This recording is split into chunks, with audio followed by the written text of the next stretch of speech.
Ladies and gentlemen, welcome bacterial lovers and OCD havers to Micro Terrors. I am your host, Juanpa marcescens, and tonight we step across the threshold into a reality more terrifying than any fiction. A microscopic world where the most innocent house guest can become a deadly killer. We seek the truth that hides in the plain sight in the shadows of the human body. My guide through this clinical darkness is Doctora Pseudolorena fluorescens, a physician who has stared into microbial abyss and lived to tell the tale. Doctor, thank you for joining us. Thank you, Juanpa. Tonight, we investigate a February night in 2013, a case that begins not with a bang, but with a barely perceptible whisper of discomfort.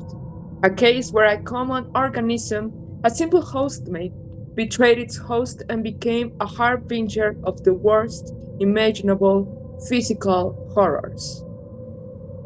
A betrayal. Tell us about the victim, Doc. Our subject was a 33-year-old woman, physically active but with a history that made her vulnerable. The story begins with a seemingly harmless act of kindness, caring for a grandchild with a mild upper respiratory illness. The clock started ticking immediately for her, though. Chapter 1. The First Signs of Wrath.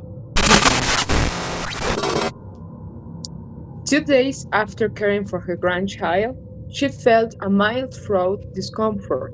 Nothing alarming. She exercised. Then, the night came when the fever arrived, a chilling 40 degrees.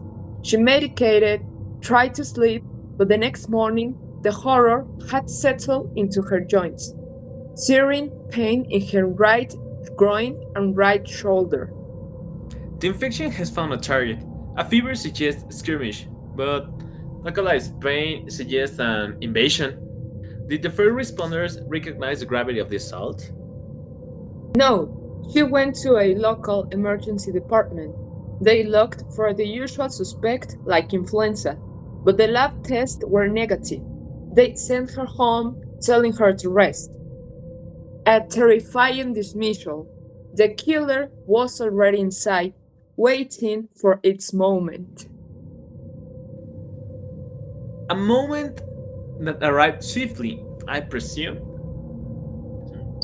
Indeed, the next day, the pain was significantly worse. Over the next 2 days, it intensified. 5 days into this private nightmare, she arrived at Duke University Medical Center. The examination revealed the first physical manifestation of the decay. What did they see? What visible signs did the bacteria leave? Though her temperature and blood pressure were normal, her movement was restricted by the sheer pain, but the horror was visible. The soft tissues overlying her entire right side, from the shoulder to the medial side, were hardened and blood red. Erythematose! Quite curious. Her own flesh was turning against her. The lab must have screamed bloody murder. What did the numbers reveal? They provided a clear picture of a system collapsing. The inflammation markers were astronomical. C-reactive protein over 37 times the normal reference range. Erythrocyte sedimentation rate closer to sound speed than to the normal rate, and the most chilling sight of a body in deep shock. The white blood cell count. It was critically low. Her body's defense force had been decimated. Low platelets, high creatinine. Her immune system was utterly overwhelmed, exhausted by a microscopic assassin. It wasn't fighting anymore. It was frantically shaking a white handkerchief. Chapter 2. The Evisceration. Doctors initiated broad-spectrum antibiotics, but the culprit remained unnamed. Magnetic resonance imaging delivered the diagnosis of an impending catastrophe, myositis and fasciitis involving the right shoulder, arm, hip, and thigh. The infection was targeting the deep connective issue, the fascia. The dreadful flesh eating potential the moment they realize this is a necrotizing fasciitis situation. Exactly. The clock was running out. 16 hours after admission, a faint signal from the lab. The blood cultures revealed ground, small, gram-negative growths. Gram-negative roads, gang. Huh? That's a large gallery of criminals, Doc. Who was the prime suspect of all? The suspicion fell heavily on Vibrio, given the severity and a report of recent selfish consumption. But the patient's condition refused to stabilize. She developed tachypnea and tachycardia. The system was shutting down. The killer was winning. Emergent surgery became the last line of defense. They found the skin overlying the antecubital fossa was dusky, and the tissue beneath had a horrifying spider web appearance due to thrombosed veins. Cloudy, purulent fluid was seen tracking along the facial planes, interspersed with areas of thickened fibrotic fascia. The bicep tendon sheath was swollen with purulent fluid and That's a description of true surgical horror. The tissue was being dissolved from waiting. yeah, the surgeons worked simultaneously on the shoulder and the hip.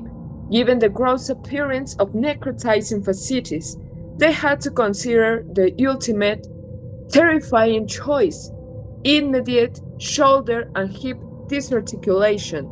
They chose a risky but hopeful limb sparing debridement. The grain stain of the pus confirmed the blood culture's warning: small, gram-negative growths.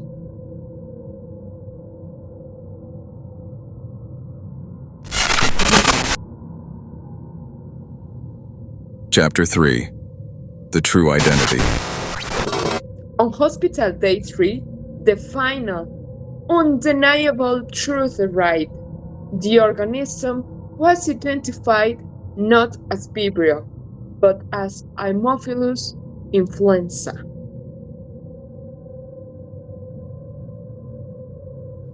Haemophilus influenza? A classic example of a misnamed killer. Did you know it was named that way in the late 19th century because it was wrongly associated with the viral flu? No? An unassuming bacterium that lives in the nasopharynx of many people. Right inside of their noses. The ultimate opportunist. A common commensal that saw a window of vulnerability and became a terrifying invasive pathogen. The specific strain was serotype F, biotype L, and importantly, beta lactamase negative. Serotype F? We often hear about serotype B, and it is the cause of deadly meningitis in children. Before the vaccine, alright. But it was a different monster. Correct. While HIV is the most invasive, type F is one of the other serotypes that can cause invasive disease.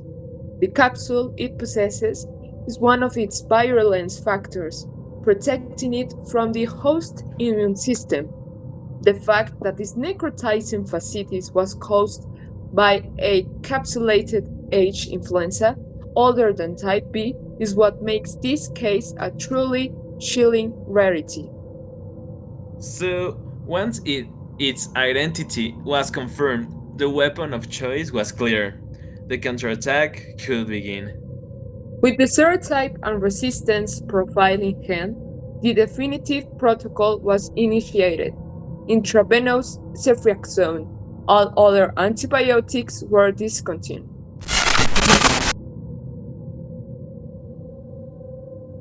The scars of survival.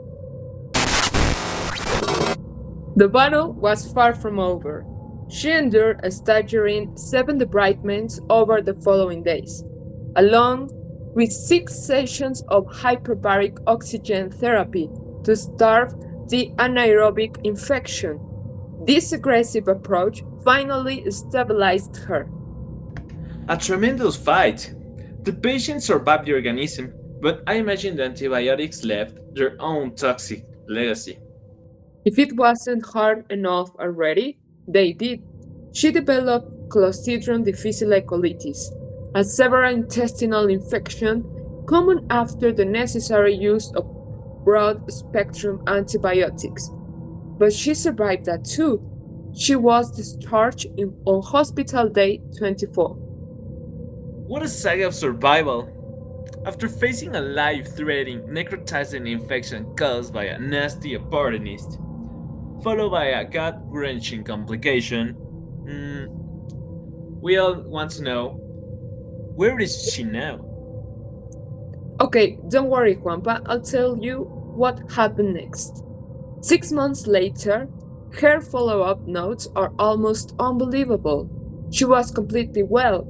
The woman who nearly lost her limbs to a creeping pain is back to being physically active, notably with running and yoga, and reports no deficits. A testament to her resilience and the skill of the team. Doc, thank you for illuminating the darkness on this incredible case. It is a terrifying reminder that our own bodies harbor the potential for horror, and the biggest threats sometimes come from the smallest, most familiar places.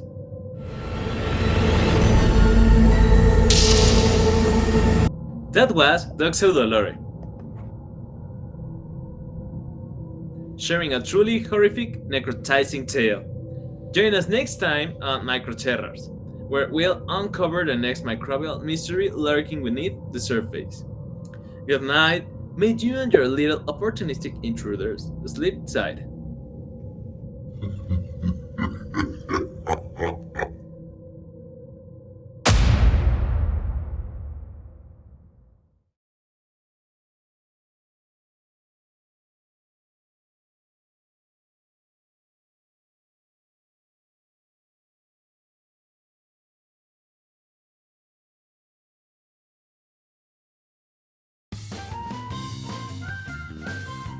Déjame lo pongo abajo también. Ay, me da toda la luz en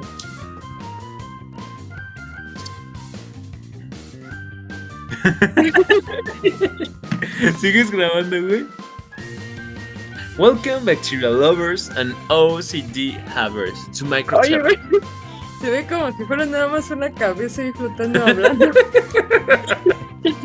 Lo voy a dejar así. Sorry. Entschuldigen.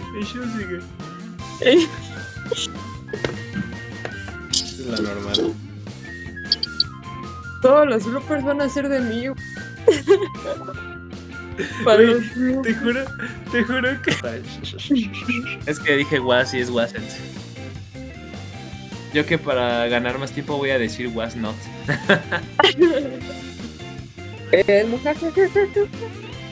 Locura. Locura. Locura. Y yo de locura. Pacific Strain. No, ya me equivoqué, ya me trabé otra vez.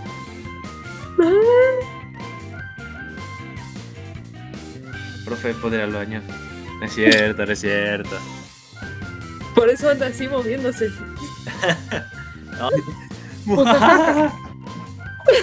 Pues se vio que algo se movió atrás de ti, Aguas. Híjole, ahí va. Sí se ve una sombra, ¿no? No, del otro lado. Atrás, ¿no? Y voltea. No, sí se ve. ¿Qué dices? Hermoso. Me voy a expresar de científico. Ya llegaron por el Juanpa. A ver, va. Entonces comienzo. Juan. 1, 2, 3. Ya.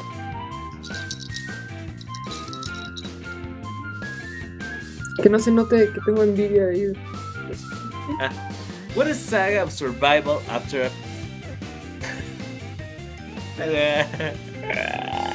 Y mi compa que no sabe que va una pausa después del punto, ¿verdad? Muy tú. Sí, como niño chiquito, así que llega a la visita y mira mis juguetes. Para atrás, así, mujaja, y ya desaparece.